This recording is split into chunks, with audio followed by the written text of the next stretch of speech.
Kita pengen tahu ini bagaimana kegagahan dia di hadapan kepolisian. Ternyata yang kita bayangkan,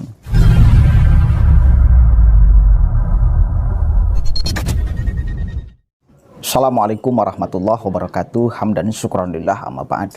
Sahabat Indonesia Plural yang saya hormati dan saya banggakan, belum selesai ya kita membahas si ibu itu, karena kita belum melihat bagaimana ketika dia berada di kantor kepolisian. Apakah dia akan segagah ketika dia mengeluarkan kata-kata kotor untuk Ibu Iriana, atau seperti apa? Kita mengira memang orang-orang seperti ini hanya gagah di awal, gagah berbicara di media sosial, tetapi lemah ketika menghadapi proses hukum. Gagah di tweetan, di tulisan, tetapi remuk ketika dihadapkan dengan pertanggungjawaban tulisan itu. Rata-rata biasanya orang yang seperti ini tuh, satu kali lagi, hanya gagah di media sosial tetapi rapuh ketika dia sedang menghadapi proses hukum. Nah, kita pengen tahu ini bagaimana kegagahan dia di hadapan kepolisian. Ternyata yang kita bayangkan itu sama persis dengan kenyataan. Kenyataannya dia nangis, saudara. Nangis. Kasihan saya sebetulnya. Dangdananya kemudian dibuka, kerudungnya kemudian dibuka, polesan mukanya kemudian dibuka, kacamatanya kemudian dibuka. Persis ibu-ibu rumah tangga.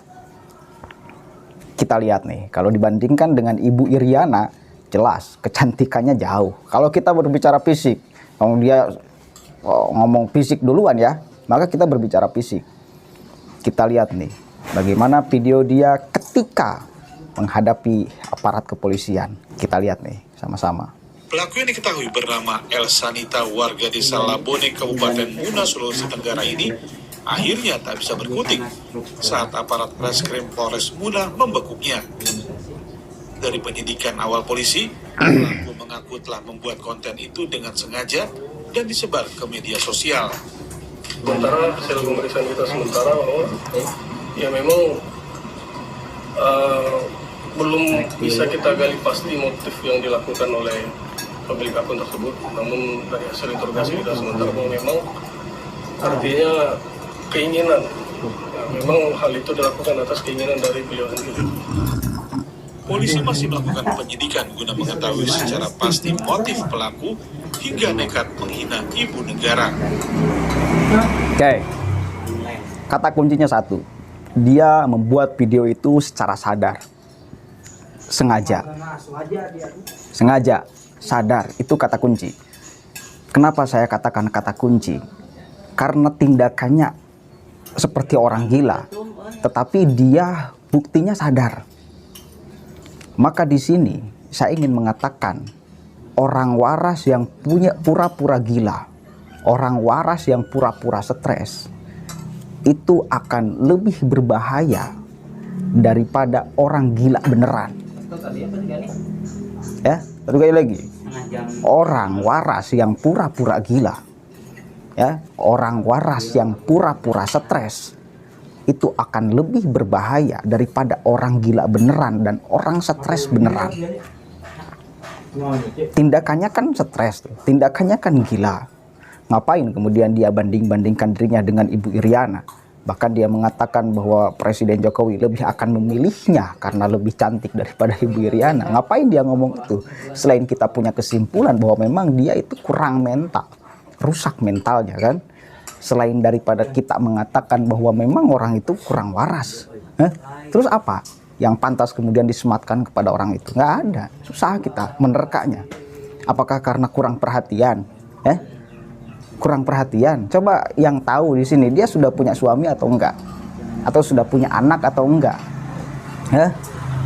Kalau sudah punya suami, sudah punya anak, kemudian melakukan itu, mengucapkan itu, gila ini. Gila sih. Gila sih, ini gila sekali. Atau memang karena ada kebencian kepada Ibu Iriana, atau kepada Jokowi, atau kepada pemerintah, atau gimana? Tapi anehnya lagi, dia nakes loh. Katanya kan, klaiman dia kan sebagai nakes. tenaga kesehatan. Masa iya tenaga kesehatan kurang waras? Ini perlu diusut juga. Kemudian kelaiman dirinya sebagai nakes, benarkah dia sebagai nakes atau ngaku-ngaku sebagai nakes? Kalau ngaku-ngaku sebagai nakes kemudian dia menghina Ibu Iriana, coba cek kesehatan jiwanya, cek kesehatan mental dan jiwanya. Takut dia terganggu loh, takut dia nggak normal. Ini perlu dicek. Dan benar kalau memang dia waras, dicek nih, misal kemudian dicek dan dia dinyatakan memang waras, nggak sakit jiwa, ini luar biasa sih, biadabnya luar biasa, kurang ajarnya luar biasa ini. Patut untuk diproses secara hukum menurut saya. Tidak boleh ada tanda tangan di atas materai kemudian minta maaf seenaknya.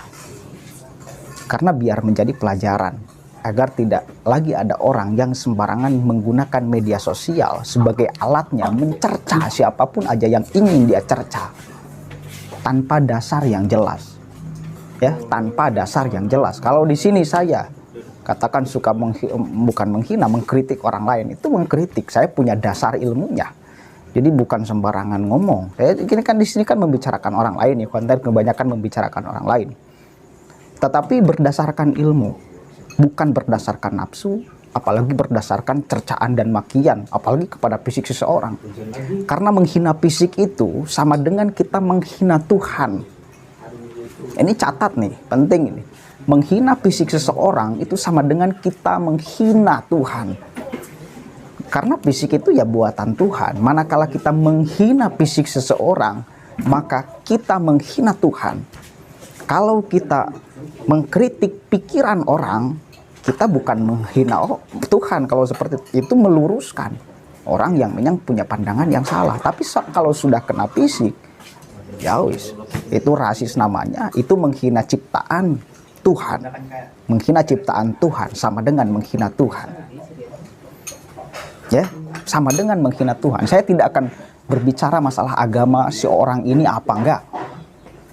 Karena mau bagaimanapun, mau agama apapun, ketika dia menghina fisik seseorang, maka sejatinya dia sudah melakukan kesalahan. Apalagi kalau umat Islam, apalagi kalau umat Islam menghina fisik seseorang itu sama dengan menghina Tuhan. Karena saya punya konsep itu, kalau kita mau benar di hadapan Allah, jaga 3 ini. Yang pertama hablun minallah, yang kedua hablun minannas, yang ketiga hablun minal alam. Ini PMI ini, PMI apa? NDP ya? Tauhid satu lagi mas. Tauhid, hablum minallah, hablum minannas, hablum minal alam. 4. NDP itu ya? Ya. NDP PMI. Keren. Bagi saya sangat keren sekali. Batal hablun minallah kita, batal tauhid kita, manakala kita tidak hablun minannas, tidak mencintai sesama manusia, tidak menghormati manusia. Menurut saya batal. Ngapain kita hablun minallah tetapi tidak hablun minannas? Ngapain? Apalagi sampai menghina manusia yang lain. Itu sudah sama dengan menghina Tuhan. Artinya tidak patuh terhadap Tuhan. Udah clear. Hablun minallah, hablun minannas, hablun minal alam. Satu lagi, kalau kita mengaku sebagai hablun minallah, kemudian sudah hablun minannas, hablun minal alam. Hablun minal alam, tambahkan. 3 konsep ini yang kita harus pegang kuat agar menjadi manusia yang ulil albab. Ya, mudah-mudahan ada manfaatnya. Dan satu kali lagi, ini tidak boleh berhenti hanya di kata maaf dan tanda tangan di atas materai agar menjadi pelajaran. Assalamualaikum warahmatullahi wabarakatuh.